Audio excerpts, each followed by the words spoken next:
Welcome to the Gay Buddhist Forum, where teachers from all schools of Buddhism offer their perspectives on the Dharma and its application in modern times, especially for LGBTQI audiences. These talks are offered freely to the world and made possible by appreciative listeners. If you would like to support our efforts to share the Dharma with underserved audiences, please visit gaybuddhist.org. There you can donate, find a list of upcoming speakers, or enjoy many hundreds of these recorded talks dating back to 1996.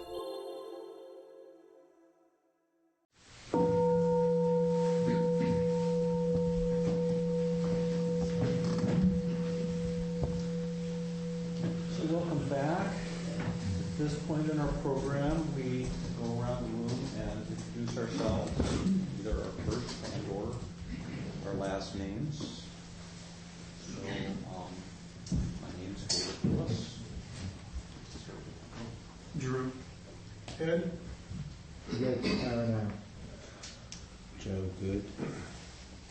Baruch. Casey. My name is Tony Pascal. I'm Bruce. Roger. And Mark. My name is Michael. I'm Alzak. I am Kei Matsuda. Kurt. I'm Jim. Jack. Cass. I'm Jerry Jones. Peter. I'm Mark. Doug. I'm Carl Goldstein. Tim. Kurt. My name is Clint. I'm Roy. Jay. Jim Stewart. Clint Wall. Richard Azzolini. Alice Waldo. Lee Robbins. My name is Jeff. My name's Katie. I'm Conrad. Thank you. Is anyone here for the first time today, or returning after? Welcome. Hope you can hang out with us for a while at the refreshment hour. Get to know some of the Sangha. I'm very honored this morning to welcome back Susan Moon, who's spoken to us before. Susan is a writer and teacher, has been for many years, and was the editor of Turning Wheel, the Journal of Socially Engaged Buddhism. She's the author of The Life and Letters of Toku Roshi, a humor book about an imaginary Zen master, and editor of Not Turning Away, The Practice of Engaged Buddhism. Her short stories and essays have been published widely. Her book, This Is Getting Old, Zen Thoughts on Aging and Dignity and Humor, came out from Shambhala Press in June 2010, and there's some copies out on for sale out on the table in the other room. Susan has been a Zen student since 1976, practicing in the lineage of Suzuki Roshi at Berkeley Zen Center, Tassajara Zen Monastery, Green Gulch Farm, and now at Norman Fischer's Everyday Zen Sangha. She's received entrustment as a lay teacher in 2005. She's the mother of 2 grown sons and grandmother of Paloma. So welcome, Susan. If there's anything you'd like to add to that, please do. Thank you very much, David. That was a very complete introduction. And it's great to be back here. I think this is maybe the 5th or 6th time I've been here.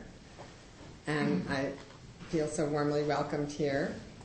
As I've said before, I really appreciate that you invite me to come, even though I'm not a gay man. But I was thinking that really I am a gay man. So, and you are all straight women. So. Really, there is no separation. That's what we learn in Buddhism. And at the same time, there's a reason why you meet as a Sangha as gay men. Of course, there are a number of reasons, but there are also ways in which we meet without any boundaries at all, and both those things are happening all at the same time.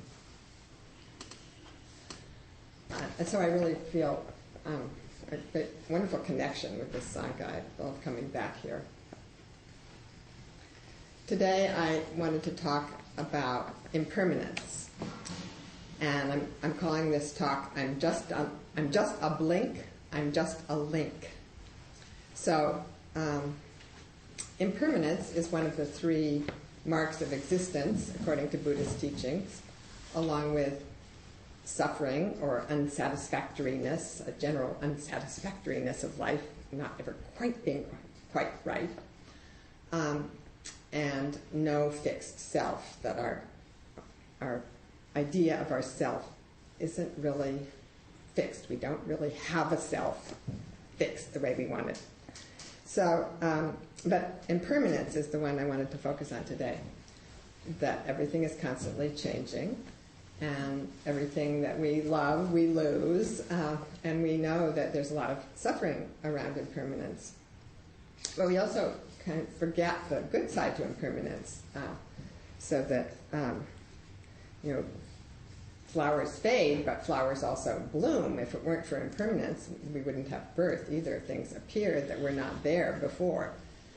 And also, we're very grateful for impermanence at certain times when we're having a tooth drilled or somebody stepping on our toe or something. It's very nice to know that it's going to change. It's not going to stay like this forever. So, impermanence has two sides to it. And then beyond impermanence, we're also looking maybe for what is there beyond impermanence, that can we get to a place that we're not worried about what changes or what we lose or gain. But the big impermanence that we often are thinking about is death, and that we will all die. And I've been thinking about death a lot, and I've been practicing with death awareness recently, in various ways, and finding it helpful, actually, partly because I'm getting older and I know people who are dying, and I am being reminded constantly that my life is impermanent, that even when we know people who are dying and we lose people close to us, it can be hard to really get it that this is going to happen to us too. So I have a sign over my desk in my study that I printed out that says, "Don't think for a minute, you're not going to die." And I really like having it there, and when I see it, believe it or not, it cheers me up. Oh yeah, I'm not dead now, I'm alive. So it's a really good wake-up call. Oh, but I'm totally alive in this moment, or I can be. I have that opportunity. And so remembering that we're going to die is also a way of remembering that we are fully alive in this present moment, and a way to bring ourselves forward into the present moment. There's a traditional Buddhist meditations on death, as you may know. There's the Tibetans have a meditation on the charnel ground, where the charnel ground being the sky burial, where bodies are left to be eaten by buzzards and their bones dry up in the sun. And so you meditate on these decaying bodies. That's the charnel ground meditation. And you meditate on your own body and imagine it decaying.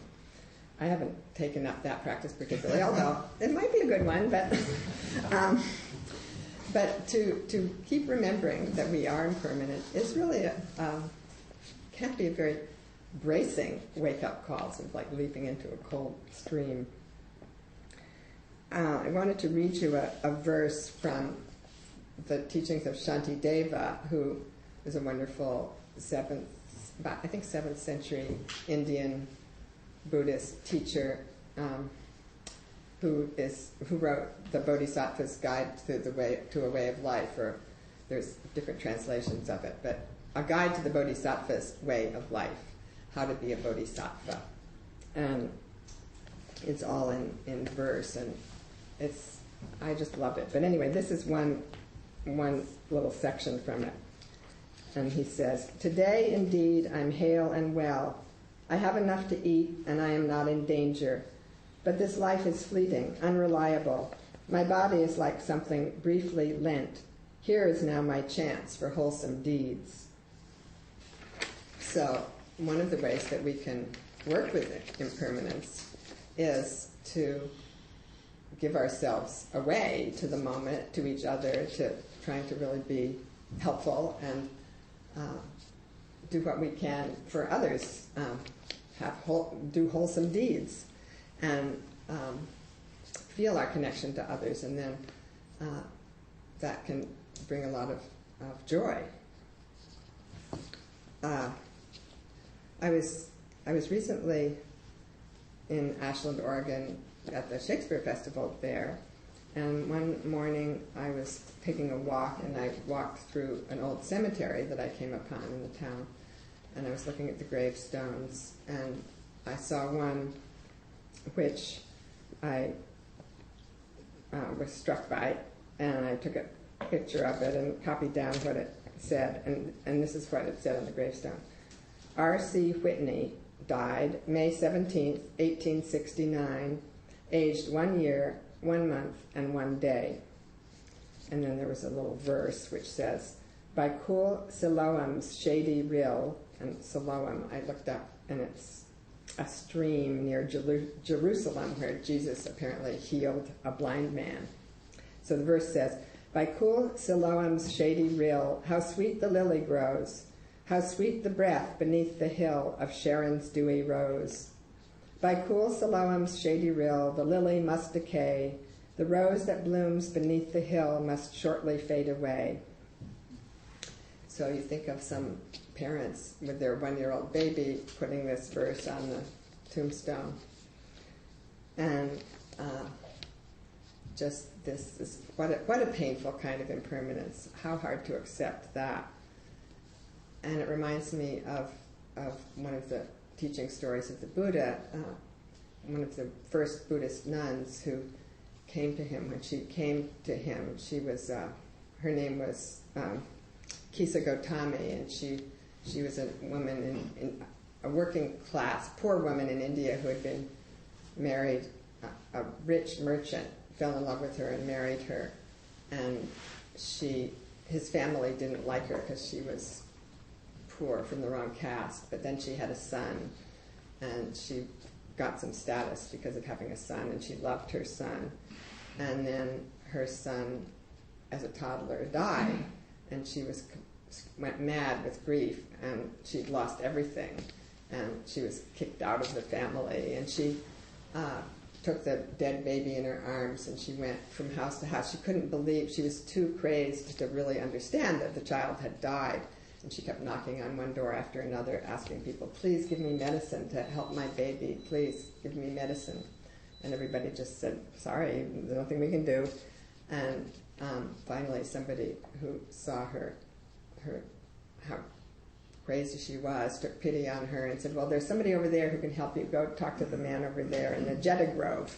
So she went over to where Buddha was teaching, and she said, please help me, give me medicine for my baby. And he said, I can help you if you bring me a mustard seed from a household that has never known death. And so she went full of hope and started knocking on doors some more and asking for a mustard seed. At first she would say, have you known death? And then she was going to get the mustard seed, but of course she didn't find one. And she went back to the Buddha and said, well, I get it. Everybody has known death. This happens to everybody sooner or later. And it was a kind of enlightenment experience for her, and then she became one of Buddha's nuns. In the meantime, she was able to see that her baby had died, and they buried the baby and gave it a ceremony. So anyway, I thought of her baby when I saw this gravestone, and of course all the other babies that die. But it is part of what the teaching is, that this happens to everyone. No one is freed from this. It doesn't say, everybody's going to die except me. But there's some part of our mind that still thinks that. And there's some relief, actually, as there was for Kisa Gotami, there's some relief in realizing I'm not different from anyone else. Why shouldn't this happen to me? There's why me, but also why not me? Of course me. So practicing with an awareness of death is a way to feel one's connection to everybody else. And to sort of let go of the idea of your own specialness. And if you let go of the idea of your own specialness, it makes you more able to be generous with yourself. And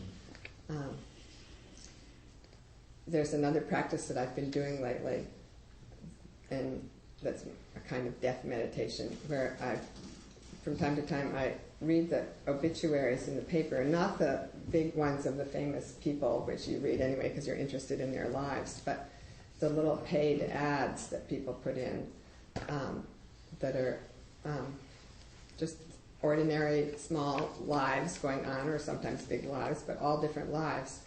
And it's just an amazing feeling to read through it and just realize the multiplicity of lives that are being led on this planet, and all the different ways that people express themselves in their lives, and then all the different people who are grieving them when they die.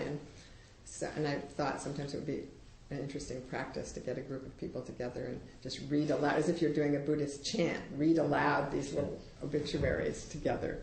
But anyway, I wanted to read you a few excerpts from one day's paper. This actually is the New York Times, but these are just some little snippets from some of them that will give you a feeling for the kind of the feeling that I'm getting from it too. So here's Bradford Black, 24. In the last year, he had rediscovered his lifelong passion for food and was pursuing a diploma in culinary arts. He was so proud of his creations, frequently emailing photos of his dishes to his family and friends. Here's former New York State Supreme Court Justice Andrew DePaulo, 86. All kinds of things. I'm just going to read you one part. Until his retirement at the age of... he took great joy in the company of his grandchildren, teaching them dominoes, and they will remember their papi. It's very tiny print here. They will remember their papi for his unfailing support and unique sense of humor. Or Barrett Gahagan, 82, director of sales at WABC-TV. He was a jazz enthusiast who enjoyed deep-sea fishing in the Florida waters, but his passion was always television. Here's Ida Goldstein. She is survived by her devoted partner, Patricia Petricelli. She is recognized as the authority on the application of psychoanalytic theory to clinical social work. And Richard Lonoff, 90, he did yeoman service as principal of PS 20 in the South Bronx. You know, great heroism in these lives. Cameron Nichols, recent graduate of high school, 18 years old, full of life. Our hearts are broken. May he rest in peace. Lucy Porgas, we are so proud of her remarkable life. Born in Vienna, Austria, 1926, forced by war to leave her homeland. Met her future husband in Geneva in 1945. They created a new life in New York, where she designed beautiful clothes. One more. Martin Saltzman, 73, an ethical man. He was described by his partners at Holtz Rubenstein Remnick as the accountant's accountant. So isn't this great? All these different people doing all these different things, teaching their grandchildren dominoes and running the public schools and who knows what all. And they all died. And all of us and our wonderful things we do, we're going to go too.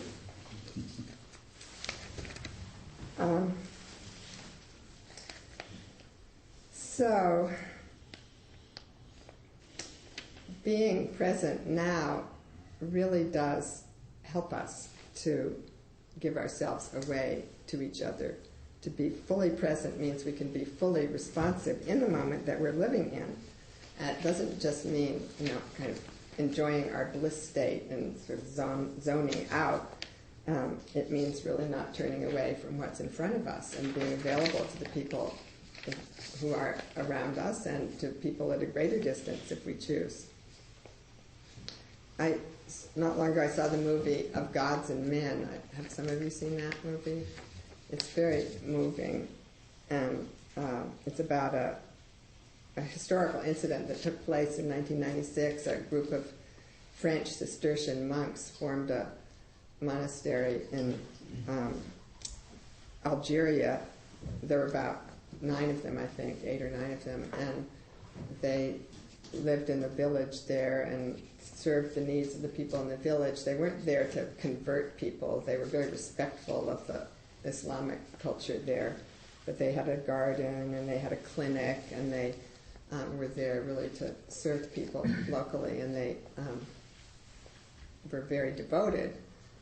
And then terrorists began making raids in the area and doing brutal killings, and some people in the village were killed, and these Cistercian monks were very threatened, and some terrorists came one day to the monastery and asked for some medicine, and somehow they went away again, but then it was clear that they might easily come back, and the monks were trying to decide whether to leave, and various people were urging them, go back to France, you'll be safe, go back to France. And together they decided their life was there. That was their life. There was no reason for why would they go back to France? To be safe, yes, for what? So they agreed very courageously to just stay no matter what and to continue their service as best they could.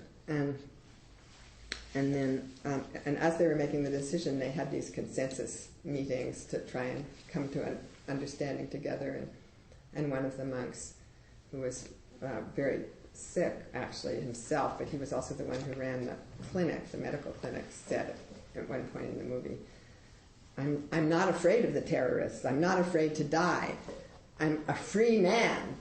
And he sort of says that with great exuberance in the meeting, and that was, for me, a very inspiring line, that his lack of fear, his lack of, that he knew that he was going to die and he wasn't afraid to die, gave him total freedom.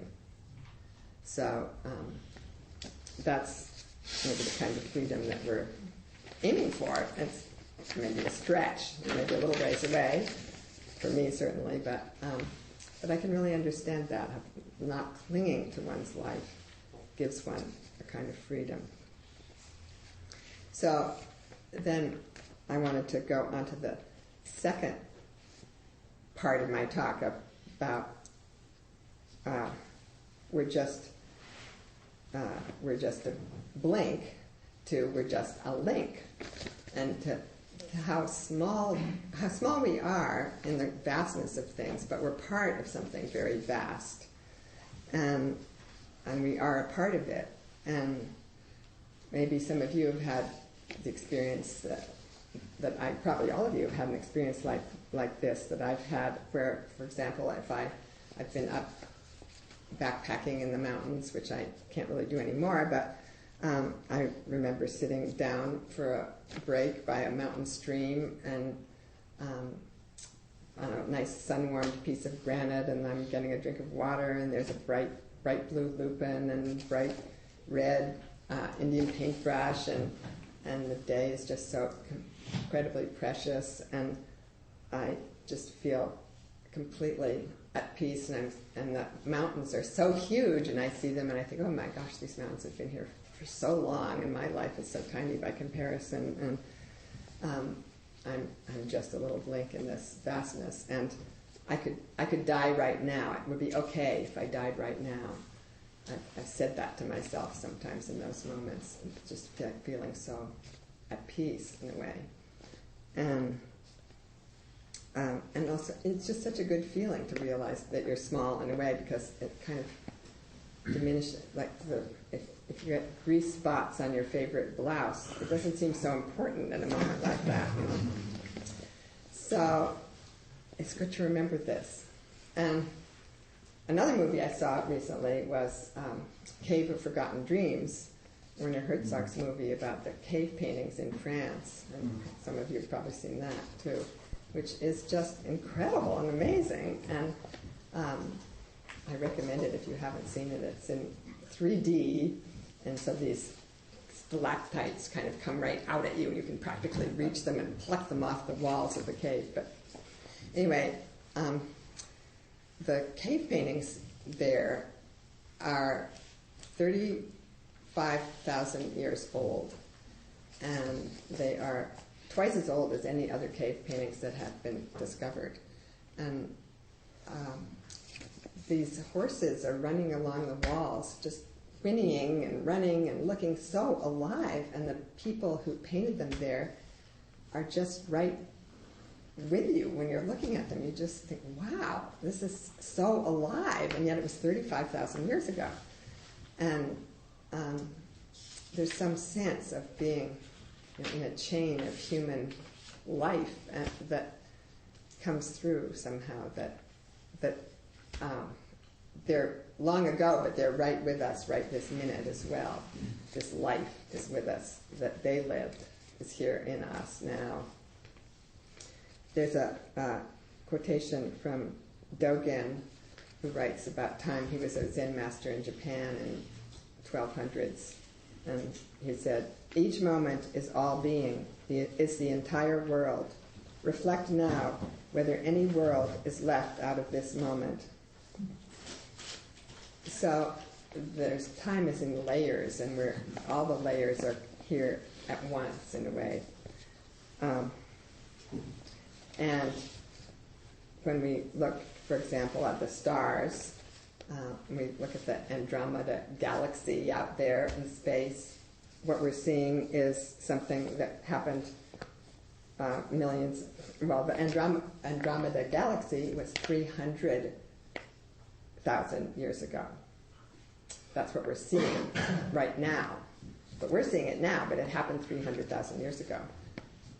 And if there are other beings in space looking at planet Earth through their telescopes, then we don't know how far away they might be, but if they are looking at us, they won't see the nuclear plant at Fukushima Daiichi blowing up for thousands and thousands and thousands of years. They won't even know about it.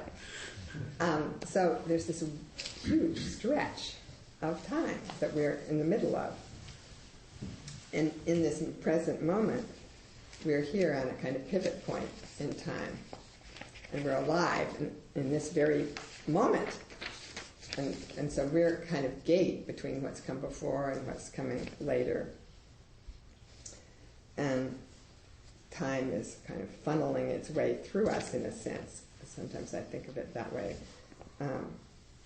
as if we're sort of a ring and it's just whooshing through, but we're always in the present moment. There's a way that we, in Buddhism, there's a lot, especially in Zen, there's a tremendous amount of respect for the ancestors, and we chant the names of the ancestors, and when you get one of these things, you get a little lineage chart that tells all the names of the ancestors from Buddha down to my teacher to me. There's like 35 names on this list, and supposedly all the generations that have passed the teaching on. And it's kind of like getting your American Kennel Club pedigree.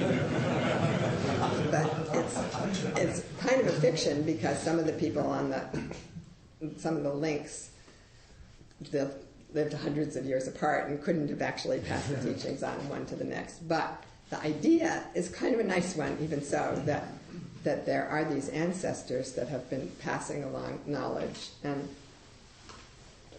not just in Buddhism, but in all the realms of our human existence. You know, that generations change, and we're just in a generation, and so much has come to us. The language we speak has come to us from our ancestors, and then we pass on what we pass on.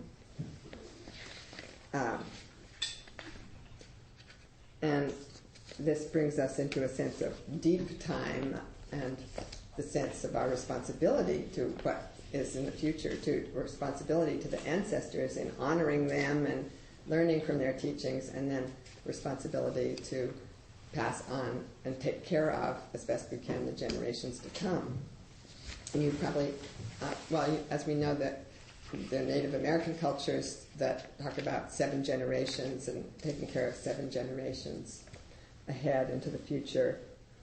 And here is a quote from the Constitution of the Iroquois Nation, which had a very well-developed constitution. and they say, in all of your deliberations, in your efforts at lawmaking, in all your official acts, self-interest shall be cast into oblivion.